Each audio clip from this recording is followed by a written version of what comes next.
Sasifikile neindaba ze1 KZN TV ninabendlovena amandla nazo kwizona ehamba phambili namuhla. Wethule olozobuchwepheshe besimanje eHowick.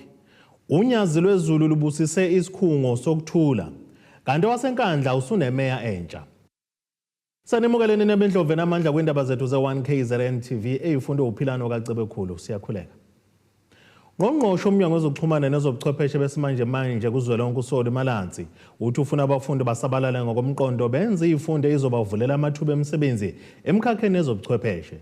Usho kanjena ke hambele isikole esibonga ubomvu Combined School eseHowick KwaZulu-Natal. uMalansi uthi bafuna ukugqugquzela izikole ukuba zifunde kalula zisebenzise ubuchwepheshe besimanje manje. Ungqongqoshe wezokuxhumana nezobuchwepheshe besimanje manje uSoli Malansi uthi basohlelweni lokufaka izinsiza zobuchwepheshe ezikoleni. Usho lokhu ngesikhathi ehambela indawo yaseHowick lapho beyokwethula khona ngokusemthethweni izikhungo zobuchwepheshe esikoleni. We had reached out to them to sponsor a cyber lab and they answered the call. This is part of our program of rolling out digital and technological infrastructure to deserving communities as we try and close the digital divide by taking infrastructure to communities. And you know, where better to take it than to a Quintile 1 school right in the rural part of the Midlands, because we want to give learners at these schools the same opportunity as learners in other areas of the world have of unlocking the power of technology to improve their capacity to learn, but also to prepare them for a future beyond high school, wherein they can start thinking about careers in robotics, in software engineering, software development, and also in AI. This will help South Africa to be in a stronger position to rise up to the challenge of digital innovation and creativity that is happening the world over. Owenhlangano ezobuchwepheshe uthi yonke imikhakha iyadinga ulwazi lwezobuchwepheshe. Digital skills are the foundation of every future career, whether it is in the healthcare system or agriculture or from art to engineering. Every single career you need digital skills, no matter where you are or what you are doing. uMalathi uthi usamningi umsebenzi kulomnyango. A lot of work needs to be done, and that's why we are building partnerships with the private sector, with local municipalities and the provincial governments. My ambition is to get South Africa to 100% internet connectivity. We need to connect schools so that young people can have access to the internet at schools and also in their communities in order to take up the opportunities that are there in the digital world. That will also help improve e-learning and access to economic opportunities. Kanti uphinde wadlulela ekhaya lesaguga eyonikela ngomabona kude wesimanje manje. What we are doing on broadcast digital migration as we move from analog into digital connectivity. So we'll be visiting the lady, the home of one of our elders here in the Midlands, wherein we've been able to migrate her to digital connection with a new set-top box and a new television so that she can enjoy access to television services. Ezindabeni zo1 KZN TV ngu-Ayanda Dube ngiseHowick. Umengameli wenhlangano engezinzuzo iSivananda World Peace Foundation Ishwa Ramlachman Mabheka Zulu uthi ukwakhiwa kwesikhungo iSivananda International Peace Yoga and Wellness Center sizolekelela kakhulu ukugqugquzela ubuntu kubantu bakwaZulu-Natal. uMabheka ubekhuluma kanjena ngenkathi umholo webandla lamaNazaretha asebuhleni unyazi lwezulu kanye nongqongqoshe omnyango wezokubusa ngokubambisana neindaba zomdabu kwaZulu-Natal uthula Sizwe bezophenduliso lokwakhiwa kwalesi sikhungo kwaDukuza. Isikhungo iSivananda International Peace Yoga and Wellness Center sizosetshenziselwa ukuzilolonga, ukunakekela imizimba, siphinde sibe namagumbi azosetshenziswa abafundi ukwenza umsebenzi wabo wesikole, ikakhulukazi labo abangenawo ugesi ezindaweni abahlala kuzona. We are so blessed that this center will serve the larger communities here in the province of KwaZulu-Natal, where we will have a wellness center to look at the needs of the people and also having this wellness center where communities will learn all physical exercises and how to take care of their body, mind and soul. And we're also going to have a community hall together with classrooms where students can come and learn. Some of them don't have electricity in this area. This center will give them the opportunity to come and we'll be fostering good relations amongst all. This center will foster peace amongst all nations and our main aim is to uplift our communities through the center. Eqhuba uMabheka uthi lesikhungo soqhuquzela ubuntu kubantu bakwaZulu Natal. This center will welcome people of all races, whether you whatever religious background you come from. The center will really be a center of hope for South Africans. We must share in a common motto of Ubuntu, and this center must practically promote Ubuntu. You know, we must be there for people and welcome people. And what, for me, the elderly Gokos that need a place to congregate, to come together, share in oneness, share because they have nowhere to go, and this will create a platform for them to come together and understand each other and also enjoy little games, meals together. So, and also we're also planning to have the health department to come and have health checks for the community at the center as well. So we're really going to have the center as a center of hope for the people of KwaZulu-Natal. Ungqongqoshe umnyango wezokubusa ngokubambisana nezindaba zobuholi bomdaba esifundazweni KwaZulu-Natal, umfundisi uThula Sizwe Buthelezi, uthi ukubambisana kwebandla nezinhlaka ezizimele kuzohamba ibanga elide ukwakha isimilo kubantu. Silapha ke ukuzohlaba isoyi kulomsebenzi oyisimangaliso esimbongayo umnomzana uIshwa ngoba lo msebenzi wenza usuka ejuleni kwenhliziyo yakhe futhi uwenza eindaweni zakithi emphakathini yakithi entulayo. Ukubambisana ke kwebandla nenhlangano ezimele kuzohamba ibanga elide ekwakheni isimilo kubantu bakithi. Ngakho ke nathi njengokhokha sizofaka ihlombe kulomsebenzi sihalalisa siubongela nomphakathi walapha eGroundville ukuthi sakhiwo esizoba usizo emphakathini sakhiwe kule ndawo. Ezindabeni ze1KZN TV ngingusiyabongwa kaDuma kwaDukuza.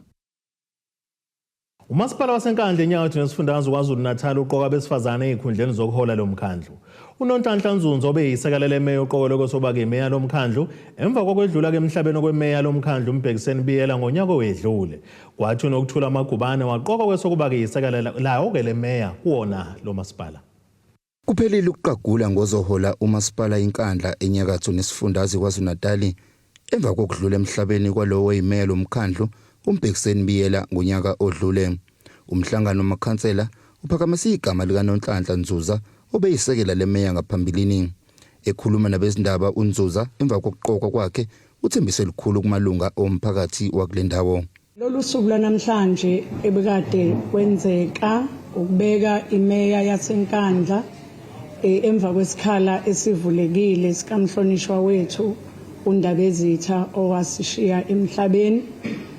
Lube usuku ke lwenqophamlando ngizosho kanjalo ngoba umuntu bengakulindele ukuthi uzothunywa ukuba enze lo msebenzi obaleke kangaka waseNkandla noma ke umuntu wagijima amawadi onke esebenza kodwa bengingabhekile ukuthi ngizothunywa kulesi sikhundla. uNzuza uphinde wathembisa ukusebenza ngokuzikhandla ukuqinisekisa ukuthi izimali zomkhandlu zisetshenziswa ngendlela njengoba lo masipala uthola isabelo mali esincane.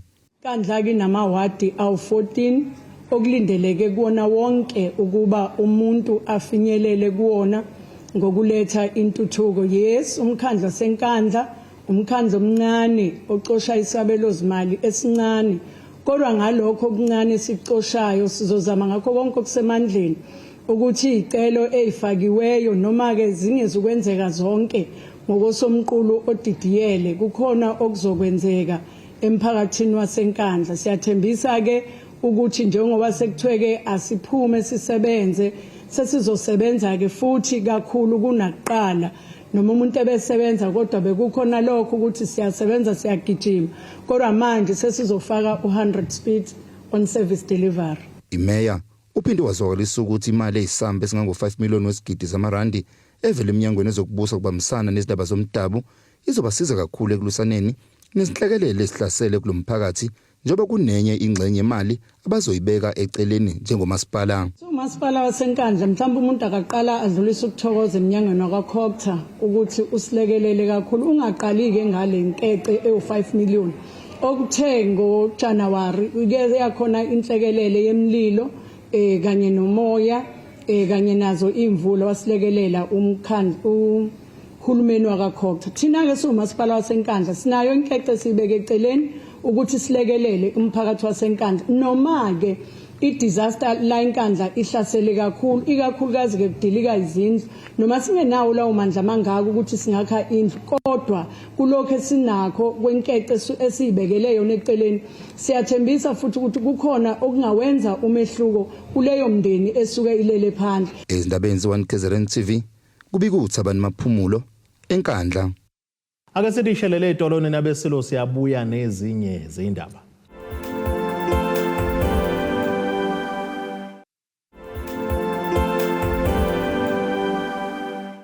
Asibonge siphinde sinamukele futhi kwindaba zethu ze1 KZN TV.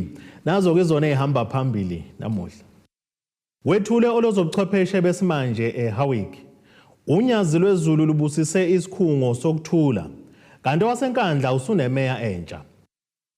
Abafundi besikhungo sekolishi lokuqeqeshela amakhono eNkandla TVET College enyakatho KwaZulu-Natal bavukeleke emgwaqeni namuhla eksene babamba imashe nokuthula ngenhloso uzwakalisa ungenami kwabo ongalitholi uxhaso imali yokufunda uNSFAS. Laba abafundi bathi akusiyo yodwa ke kuphela inkinga ababhekene nayo kulesi sikhungo njengoba neindawo abahlala kuzona bethi kazikho esimini kanti kuvela nokuthi nezisebenza kusona lesi sikhungo aziholile lokhu kusukela kuqale lo nyaka. Isiteleka sabafundi besikhungo eNkandla TVET College esingenelwe isonto lesibili labafundi bakhala ukuthi abayitholi imali kaNSFAS kanendawo abahlala ngaphansi kwazo azike kwesimini sokuhlala kwabafundi. Kunabafundi sukela unyaka lokhu uqalile uNSFAS akaze bawuthola and bahlala emqashweni njengamanje izikole bevaliwe sasesivula njengeSRC asikwazanga ukuthi sithi abafundi ababuye ekubeni bengarentile banenyanga eziningi bengarentile njengamanje abanye babo sebeze baxoshwa emqashweni abahlala kuyona kunabanye abanenkinga ekaNSFAS abenza ugesi kuma sikhuluma no DHET uDHET uthi wenze iphutha wakhipha i-course code wrong to uNSFAS. Mesibuza ukuthi leyo nkinga ke izolunga nini abasitshela ukuthi inkinga ezolunga nini. Ziningi izikhungo zokuqeqeshela amakhono esifundazweni KwaZulu-Natal esibhekene nalezi inkinga. Abafundi bathi usizi ababhekene nalo lubanqinda ke ekufezekiseni kamaphupho abo. Kusaffecta kakhulu ngoba awukwazi ukufunda with an empty stomach. Yabo. 2 awukwazi ukufunda kubeni une stress sokuthi kuma standing ngizofika ngithini. Awukwazi ukufunda une stress nje financial. Uma une stress nje financial umuntu uba ne stress esikhulu awukwazi nokufocus. Kuyasaffecta lokho kakhulu ngoba njoba abafundi bengaholanga nabasebenzi nabo abaholanga nabo bavalisa futhi abe nje manje thina siyafunda but then sina 3 weeks asifundi asenzi lutho. Abasebenzi bana more than 5 months bengaholeliwe. Kulesi khungo ziningi izinkinga ngisho ke izibhekene nabasebenzi kabaholelwa kwenza umsebenzi wabo ngaphakathi kulesi sikhungo. Manje ngoba sila istrike sinenkinga yongaholi inyanga yes5 lesi ke nje manje. Bese strike lesi sesiqede mhlambe 2 weeks singanakekile. Kuze kube manje imanagement ngoba iCentral ayisizi ayisondeli kithi akukho abasilekelela ngakho. Sisebenza obumnyama lapho ugesi uyacinywa usebenza ama generator ugcine usebenza kabuhlungu kodwa emva kwalapho awukuthola ukuthi wenze njani ufunze izingane zakho ukudla. Njengamanje kunzima emqashweni abantu baxoshwe emqashweni sekufanele ubuyele ekhaya uzosuka kanjani ekhaya ungenamali. Izinto enzima kakhulu especially ingane namakhopholo ingane yasakhona ukuthi sikhokhela amakhopholo ngenxa yokuthi imali asinayo sesinalo lezo inkinga nje manje esibhekene nazo. Siyacela nje kubo bonke umuntu ongawazi usisiza ngoba abantu abaseParliament abangawazi usilekelela kule nkinga besilwele nabantu abaseCentral baphethe umfolozi ukuze kuzobonakala njobani abadla imali. Inkinga esibhekene nayo siya ngama-cleaner njengamanje sinenyanga eziwu2 singaholi.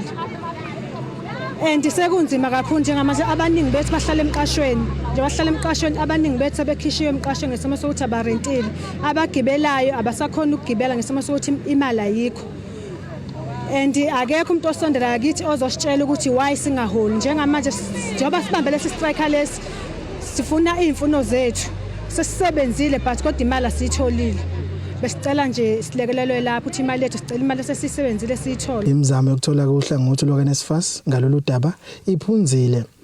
Labafundi bathi bazoqhubeka nokulwa kuze betholeke izimpendulo. Ezindabeni ze1 KZN TV kuba iNkosi Mthembu eNkandla. Inhlangano yomphakathi iNkanyamba Development Trust ngokubambisana nesimangaliso Wetland Park babungaze usuku lokutshala kwezihlahla ngokuthi bahambele izikole zaseDukuduku eMtubatuba enyakatho neLikamthaniya beqhuquzela ukutshala kwezihlahla zomdabu phecelezi ngolasemzini ama-indigenous trees.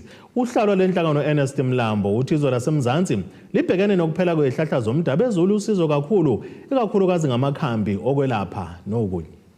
Inhlangano yomphakathi engenza inzuzo iNkanyamba Development Trust isimangaliso Wetland Park kanomnyango wezamahlathi bahambele izikole zahlukene zaseDukuduku eMtubatuba ukuqoqozela ukutshala kwezihlahla zendabuko amaphecelezi indigenous trees njengoba ke zisengcupheni yokuba ziphele futhi ke kanti izwe laseNingizimu Afrika libhekene nenkinga yokuthi ke lezi zihlahla ziphele.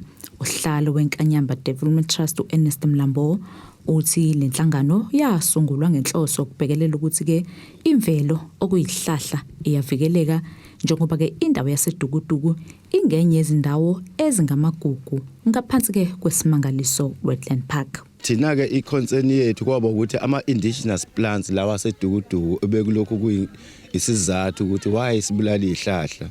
Sabe sesibona ukuthi ungcono sizitshale lezi zihlahla sikhanda inesari. Inesari yethu isekhula village siqala ukuyiregister ngo2001 la khona si-identify zonke izihlahla njengoba ubona kukhona this one ibizwa ngewaterberry ngoba indawo esikuyona iSt Lucia noma indawo yaseDukuduku is within this World Heritage Site whereby i-environment yethu imanzi imanzi idinga ukunakwa yilaba abanikiwe kuthiwa isimangaliso Wetland Park Authority. Then thina sumphakathi siya responda ukuthi abakwenzayo kubaluleke kangakanani ukuthi nathi sibe nento esiyenzayo njengakho lokhu kutshala kwezihlahla. Bekunale conference ebizwa ngeWorld Summit on Sustainable Development la eSouth Africa. Leyo summit ibikade itshela izwe lase South Africa ukuthi ukuthuthuka kwethu siya phambili asinga compromise ukubulala imvelo.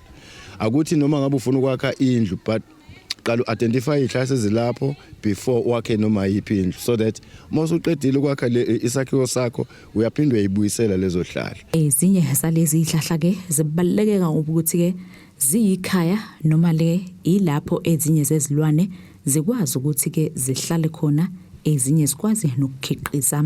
So thina ke sabona kubalekile ngoba beside ukuthi ihlahla sinike oxygen sinika umthunzi sibuye sinika amafruit kwana ngibuye ngathola okukhulu ngaso ukuthi ezinye zingama host plant for other insects kunento ebizwa ngemetamorphosis kuyo le life cycle butterfly whereby i-butterfly iya reproducer ikhipha enye but without these plants whereby they lay their eggs underneath ama leaves alezihlahla ngabe kusho ukuthi ama-fruit awakhandeki ngoba ama-fruit akhandwa ukuthi i-insect iphazamise imbali. Laba ke basebenzisana ngokubambisana nesimangaliso Wetland Park naso esifake isandla ukuthi ke lolu hlelo lokutshala kwezihlahla lubeke impumelelo. Sihamba nje sibungaza usuku lwama-plants kuma environmental calendar days lolu suku silibiza ngokuthi it's an international plants appreciation day. Under a theme we must protect our planet. Yeah. So ke sihamba sifundisa nje ngokubaluleka kwemvelo kakhulukazi izihlahla ngoba kuyileli holiday lama plants namhlanje kakhulukazi nje ama indigenous plants awethu awasendaweni kakhulukazi emphakathini ngoba sisenza nabo futhi abantwana kube yibona abatshalayo bese siyabachazela ukuthi lesihlahla sibaluleke ngani siyini under ama indigenous plants. So mabe itshala ke sibe sibachazela bese bayafunda ke nabo ukuthi lesi sihlahla sibaluleke ngalokhu nalokhu nalokhu.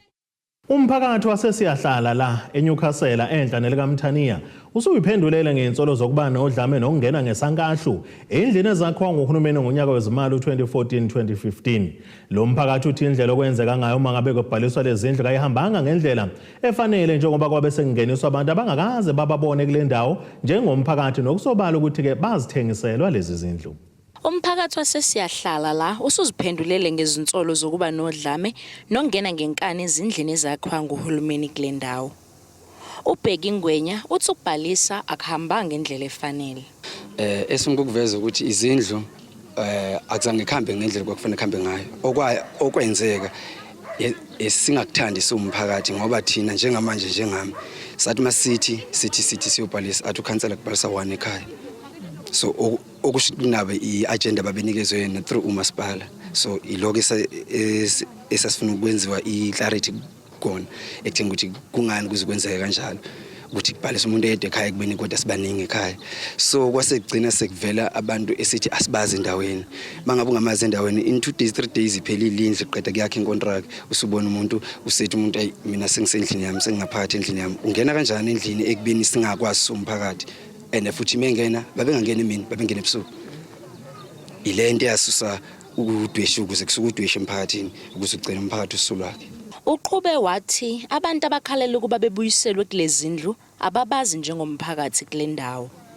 Umlisa thizini lo asimazi siyahlala akaze ahlale siyahlala mangabe akahlale siyahlala sicela akhombise abe 1 KZN ilokhu njani incewe lakhe la wayekade khona mezophuma lapha izongena endlini sicela sikhombise eze futhi nefamily yakhe ngoba siyazi thina family yakhe. Kanti omunye uthi usola ukuba lezi zindlu zadayiswa. Mina njengami nje kuna 21 years ngihleli lana. Mase sabhalisa izindlu mase sitholakala izindlu kwatholakala abantu esingabazi. Thina sasala kanjalo. Desway senza yonke lento le. Masifanda ukuthi labantu azange sibakhiphe sibahlukumeze. Esibasibuzile ukuthi bonomkhukhu kuphi? Athi umuntu abenganawo. Indlu ithathephi ikhansela elanginikeza indlu ngemali. Yikona okwenza ukuthi ngempela size sithukuthele. Izindlu zona ezomphakathi wasesahlala. Bona labantu obabonayo ibona omphakathi. Khona omkhulu abana 89 years abahlele emkhukhwini still namanje. Esaqala ngabo kubafaka ezindlini. That's why sisenza yonke leyo nto lesifuna abantu abadala bahlala ezindlini bangafi bashiya izizukulwane zihleli ngaphandle emkhukhwini. Izindlu esasahlala. Lokho nje sinethemba ukuthi ne province siyayicela kube yiyona ezosebenza lo daba. Khona manjalo omunye walaba uthi uye wabhalisa kwaze kwaba kane kodwa lutho ukuthola uxhaso. 1991 ngifika kule ndawo ngabhalisa ngapprova ka4 uma sekufuneka ngiyongena endlini ayisekho indlu yami uma ngibheka indlu yami inamba yomkhukhu wami uD50 ukhipha izindlu ezu5 kodwa mina kuthiwa ngiqualifyanga so ke sasesibona ukuthi ke sangena lapha ezindlini ngoba kungezithi izindlu ezazakhiwela sazi ukuthi zazakhele abantu basesiyahlala abahluphekayo hayi abantu abaqhamuka koGoli koFriday kuphi bazohlala kule ndawo. Kubi kuthobe kahle izindabeni ze1 KZN TV ngiseNewcastle. Ake siphinde sithi ishelele etolo nenebeselo siyabuya nezinye zindaba.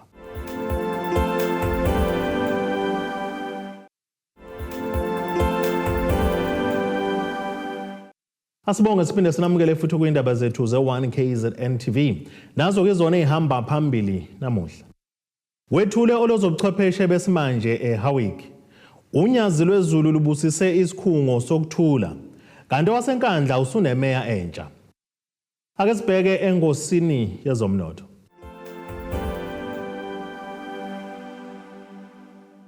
Iranda kulele ngu-18.84 kwidola laseMelika bengu-24.87 kupondo waseBrithani libe ngu-21.36 kwi-euro yase-Europe. Intengo yegolide ngu-$3,222.63 ounce kuthi intengo yalo ngahluziwe yona ube ngu-$64.88 umphongolo. Ake sibheke engosini yezemidlalo. Umqeqeshi weqembu labafana besitayile eMamelodi Sundowns uMiguel Cardoso usemvikela umdlalo wakhe wasemuva uLucas Suarez kulandela iphutha lenzile leholele ekutheni igcine engene igoli elishaya nguWandile Duba bebhekene neKaizer Chiefs ngesonto kweNedbank Cup. uSuarez uhluleke ukuphasela uzakwabi ibhola wavelwa linika uduba oluvaleleke entanjeni kwase kuba yigoli lokulinganisa. uKhados uthuma ke Sundowns ke inqobile kusuka kungumsebenzi oyenziwe yilona lonke ke iqembu. Ngokunjalo ke futhi noma ke behluliwe kumele ke gxebe lonke iqembu kungaphunywa nje iqhubu nomdlalo wakhe oyedwa. Ake sibheke naso isimo sezulu esingalindeleka.